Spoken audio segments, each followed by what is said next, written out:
Bom, para fazer o molde de silicone da isca, nós vamos primeiro ter que escolher qual isca nós vamos copiar. Você pode fazer uma isca esculpida em madeira, ou você pode usar uma isca pronta e modificar o formato dela usando Durepoxi, e você vai moldando do jeito que você quiser, fazendo as alterações que você quer, e depois faz um polimento legal, um lixamento legal, enfim, você vai escolher a isca que você quer. Qualquer isca. Eu quero fazer apenas alguns detalhes, algumas restrições aqui.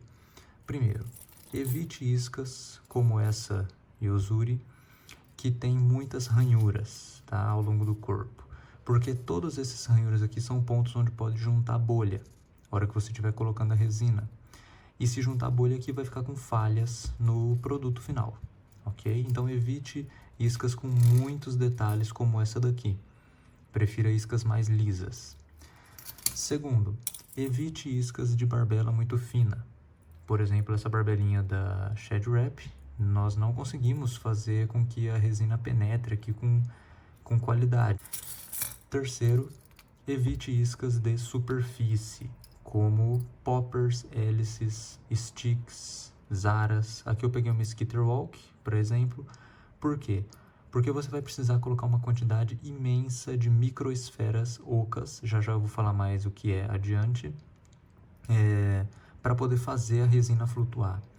E não é interessante colocar um exagero de microesferas. Primeiro, a resina fica frágil e segundo, fica muito leve para arremessar. E se você colocar contrapeso, ela vai afundar. Então, iscas de superfície que precisam de uma boa flutuabilidade, basicamente, assim, dá para fazer com resina, dá, mas é muito difícil, eu não recomendo. Eu escolhi essa Sebele para fazer o molde dela. Ela cumpre esses requisitos que eu mencionei antes. O que é importante aqui é você preparar a isca, então tire os olhinhos, se a isca estiver arranhada, faça um polimento para deixar bem lisinho. Pegue uma isca que esteja com os pitões bem alinhados, bem simétrica, sem nenhuma deformidade. Para começar o molde, aqui eu peguei uma superfície só para não deixar sujeira aqui na minha mesa, tá? Mas você pode fazer direto na mesa, não tem problema.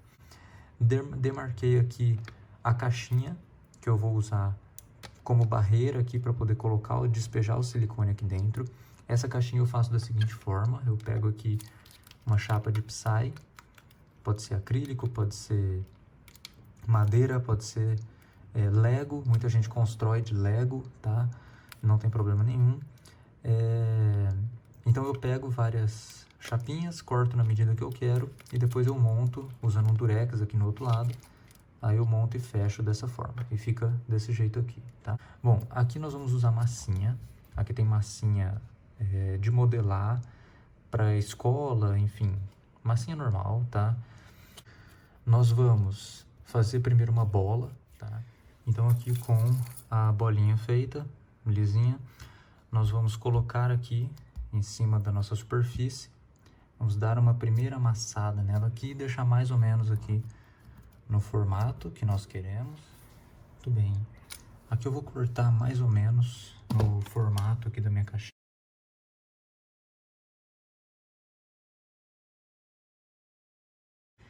O que é importante aqui nessa etapa?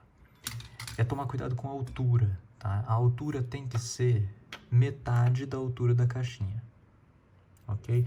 E outra coisa, qual é o tamanho da caixinha? Bom, vamos pegar aqui minha isca de exemplo. O tamanho da caixinha vai ser 1 centímetro maior do que todos os diâmetros aqui, do que todos os lados, as medidas da isca. Então você vai pegar o comprimento da isca, você vai somar 1 centímetro para um lado, 1 centímetro para o outro. A largura da isca vai somar 1 centímetro para lá, 1 centímetro para cá. A grossura aqui da isca, 1 centímetro para cá, 1 centímetro para cá. Eu faço um pouquinho mais aqui, tá? Vocês já vão entender isso depois também. Eu coloco cerca de 2 centímetros a mais aqui. Por isso que meu molde é bem alto, ó. Pode comparar aqui com a isca. Então aqui a gente tem que fazer essa cama de massinha com metade, né, da altura. Então aqui vai ser 2,5, tá? 2,5 centímetros de altura da cama, ok? Aí nós vamos escolher a posição em que nós vamos colocar a isca. Isso é muito importante. A isca não pode ficar inclinada assim, a menos que você tenha planejado isso, tá? Mas via de regra a isca vai ficar bem retinha, bem alinhada. A parte de baixo da isca pode ficar mais próxima aqui da parte do limite do molde. E é extremamente importante que nós tenhamos... Deixa eu virar aqui a câmera. Olhar bem de cima. É extremamente importante que nós tenhamos pelo menos um dedo aqui, ó, entre a isca e a parte que vai ser a parte superior do molde, tá? Só para vocês entenderem melhor, aqui outro molde, tá? Esse daqui é um molde de uma isquinha de barbela, tá? Então, só para vocês entenderem, o molde vai ficar assim depois de pronto, né?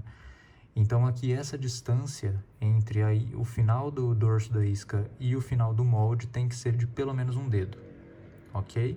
Isso é muito importante.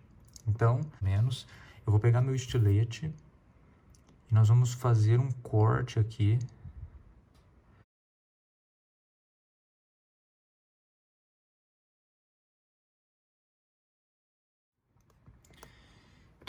E aqui agora nós vamos simplesmente pegar a nossa isca, colocar aqui na posição e vamos pressionar até que metade dela fique para baixo, né? Fique para baixo aqui da massinha, para dentro da massinha. E a gente vai virar aqui e fazer a mesma coisa aqui no dorso.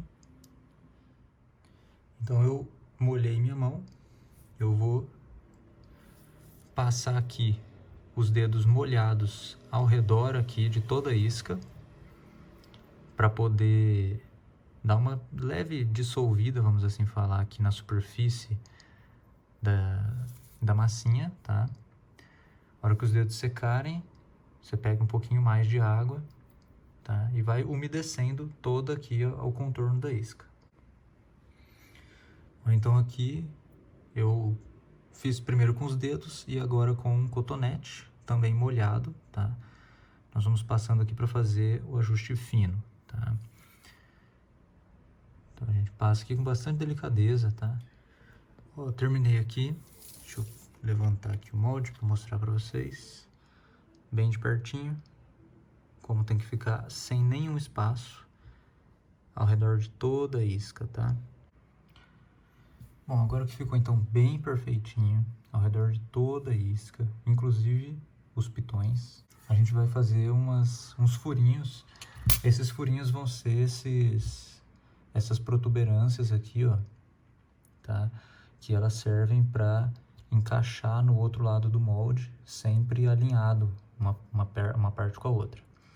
Então nós vamos espalhar aqui pelo menos 4, ou seja, pelo menos 2 em cima, 2 embaixo. Quanto mais, melhor, mas tem que manter uma certa distância da isca também, tá?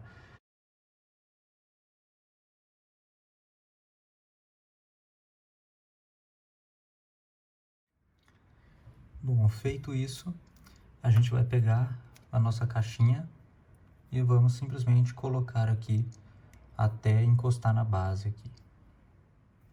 Bom, colocado, é normal que fiquem essas falhas nas laterais. Nós podemos cobrir essas falhas de duas formas. Primeiro, colocando vaselina, tá? E a segunda forma, colocando massinha mesmo. Bom, pessoal, é basicamente isso, tá? A preparação aqui. Mas eu vou passar agora um lubrificante, tá? Spray. Então eu uso esse daqui da Redilize. Se chama Redilube. Então aqui ficou bem bonitinho. Cuidado na hora que estiver fazendo esses furinhos para não soltar, descolar a massinha do contorno da isca, tá? Então depois que fizer isso, checa para ver se está tudo bem alinhado, tá? E agora vamos então para a parte mais importante aqui, né? Tá? Nós temos que ser um pouco rápidos, tá? O silicone, depois que a gente bota o catalisador, ele seca muito rápido. O tempo de você mexer, misturar e colocar aqui na caixinha de molde é de aproximadamente 5 minutos. Então você tem que ser muito rápido, não dá tempo de fazer muita coisa. Às vezes não dá tempo nem de raspar o pote aqui para tirar o excesso, né, que sobrou ali de silicone. Ele seca em né? Enquanto você está despejando, ele já começa a secar lá no fundo do copo. Só para vocês terem uma ideia de quão rápido é. Então não dá tempo de ficar misturando 10 minutos, colocar... Não dá. Vai começar a secar, você vai perder material. Então vamos lá, materiais. Deixa tudo preparado. Não fica procurando as coisas enquanto o silicone tá sendo preparado, que senão vai perder material. Então o que você vai precisar? Balança. É obrigatório. Se você quiser mexer com silicone e resina, você vai ter que ter uma balança de precisão. Um recipiente para misturar resina. Uma observação extremamente importante. Não pode ser copo descartável. O copo descartável derrete com o catalisador. Utilize um recipiente de vidro, de metal, um plástico mais grosso, tá bom? Mas evite esse tipo de material. E um objeto para misturar o silicone com o catalisador. Aqui eu estou usando uma chave de fenda. Bom, materiais todos preparados, vamos fazer um pouquinho de conta para a gente ver o quanto de volume a gente vai precisar. É muito fácil, tá? A gente vai pegar aqui, ó, vou fazer aqui nesse cantinho a conta, em centímetros, tá? O comprimento da caixinha, então aqui no meu caso tem 12 centímetros, vezes a largura, aqui no meu caso tem 5 centímetros, vezes a altura, a profundidade aqui. No meu caso aqui tem 2,5 centímetros. Se a gente multiplicar tudo isso, a gente vai obter aqui 150, tá? 150 o quê? 150 centímetros cúbicos, tá? 150 centímetros cúbicos é igual a 150 gramas, 150 gramas aproximadamente, tá? Como a gente vai ter um pouquinho de perda, que vai ficar aqui, que vai remanescer aqui no potinho de mistura, e também para pecar um pouco pelo excesso, eu adiciono sempre 10 gramas. Então eu pego o valor, adiciono 10 gramas, então eu vou querer 160 gramas total de silicone. Catalisador. Esse catalisador é 3% do peso do silicone, tá? Do peso. Então, você precisa ter a balança. Não pode ser por volume, tá? É por peso. Então, 3% de 160 vai ser 4,8 gramas, tá? Então, é isso que eu preciso. Eu preciso de 160 gramas de silicone, 4,8 gramas de catalisador.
Ó, pessoal, tem exatamente 4 minutos que eu misturei o catalisador aqui e já não dá mais, ó, pra tirar mais aqui o silicone do pote, tá vendo? Então ele já está coagulado, já está ficando sólido. Vamos deixar secar por 1 horinha.